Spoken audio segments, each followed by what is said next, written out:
Hai, kembali lagi bersama saya di channel Sasuga Anime.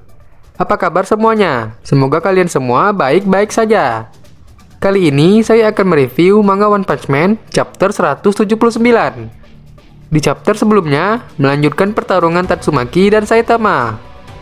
Baiklah, sebelum kita mulai, bagi yang belum subscribe, diharapkan untuk menekan tombol subscribe, like, dan jangan lupa komen sebagai bentuk dukungan kalian atas channel saya. Jika sudah, langsung saja, mari kita mulai.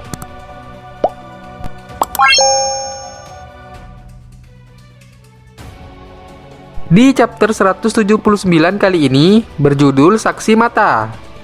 Kali ini, cover manga diisi oleh Tatsumaki yang terlihat elegan dengan tubuh mungilnya.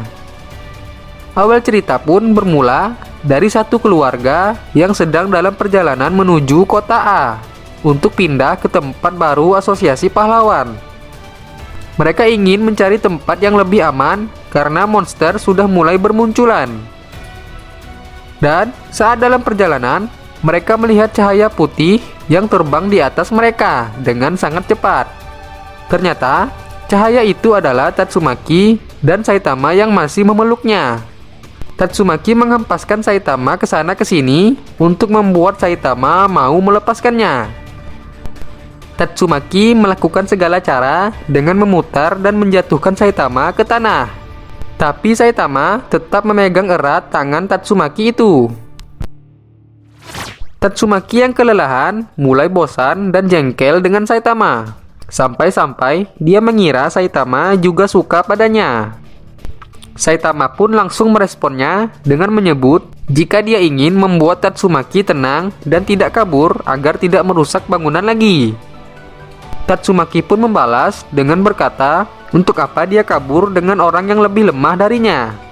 Mendengar perkataan Tatsumaki yang seolah meyakinkan, Saitama pun melepaskannya.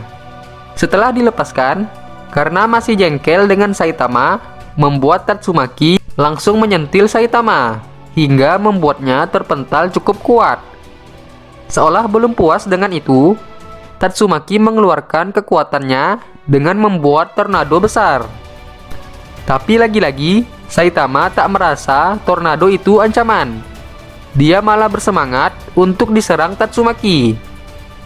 Di lain cerita, para pahlawan yang sampai ke tempat kejadian perkara pun menanyakan keberadaan batu bulat yang besar di sana, yang berisi pria organisasi Tsukuyomi. Setelah dijelaskan, tiba-tiba batunya bergetar dan hancur seketika dengan sangat cepat, dan membuat pria Tsukuyomi di dalamnya hilang juga, bersama teman mata-matanya. Mereka berdua sudah seperti sangat terlatih dalam urusan kabur, sehingga membuat orang di sekitarnya tidak menyadarinya karena keahlian kabur mereka yang cepat. Dengan luka parah, mereka menerobos keluar asosiasi pahlawan dengan mobil mereka. Setelah berhasil keluar, pria mata-mata geng Blizzard menanyakan keadaan senpainya dengan menyebut namanya dengan sebutan Tuan Apollo. Dan pada akhirnya, kita mengetahui siapa nama pria organisasi Tsukuyomi yang misterius itu. Mereka melanjutkan kaburnya dan berjanji akan membalaskan dendamnya kepada Tatsumaki dan menjalankan misinya sampai selesai.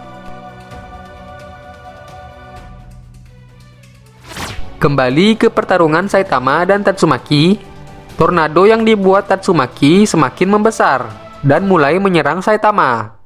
Saitama pun menghancurkan batu-batu yang menyerangnya juga. Di lain sisi, pihak asosiasi pahlawan mengira jika pertarungan itu adalah ulah monster, sehingga sangat membutuhkan pertolongan dari pahlawan kelas S.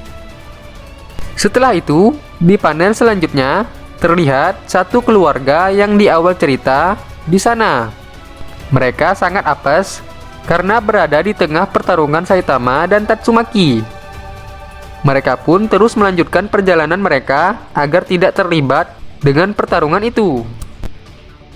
Tapi Saitama dan Tatsumaki juga semakin mendekat dengan mobil satu keluarga itu.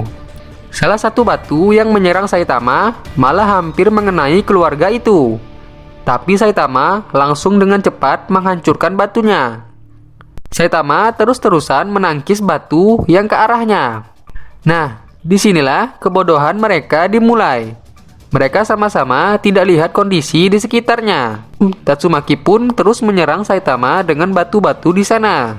Dan untuk kedua kalinya, batu yang ditangkis Saitama mengarah ke mobil keluarga itu. Menyadari ada mobil yang sedang melintas, membuat Saitama berlari kencang mengejar batu itu. Tapi tak hanya Saitama, Tatsumaki juga menyadari mobil keluarga itu.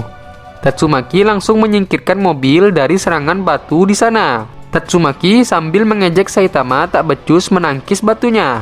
Dan tak lupa, dia juga menyebut Saitama botak. Mendengar ejekan Tatsumaki, Saitama juga membalasnya dengan sebutan cebol. Tatsumaki pun semakin kesal terhadap Saitama dan langsung menurunkan mobil yang diangkatnya ke bawah dan bersiap menyerang. Tatsumaki terus menyerang Saitama dengan brutal dan membuat Saitama hanya bisa menghindar. Dengan wajah sombongnya, Tatsumaki malah mengungkit Fubuki kepada Saitama. Tatsumaki menganggap Saitama tak pantas di dekat Fubuki dan menyuruhnya menjauh dari Fubuki. Di sisi lain, Saitama sendiri justru berpikir kalau ia ingin cepat-cepat pulang ke rumah. Dan akhirnya, chapter ditutup dengan keinginan Saitama pulang ke rumahnya. Dan sampai di sini review chapter 179 kita. Sampai jumpa di chapter-chapter selanjutnya. Baiklah, bagi yang belum subscribe, diharapkan untuk menekan tombol subscribe, like, dan jangan lupa komen sebagai bentuk dukungan kalian atas channel saya.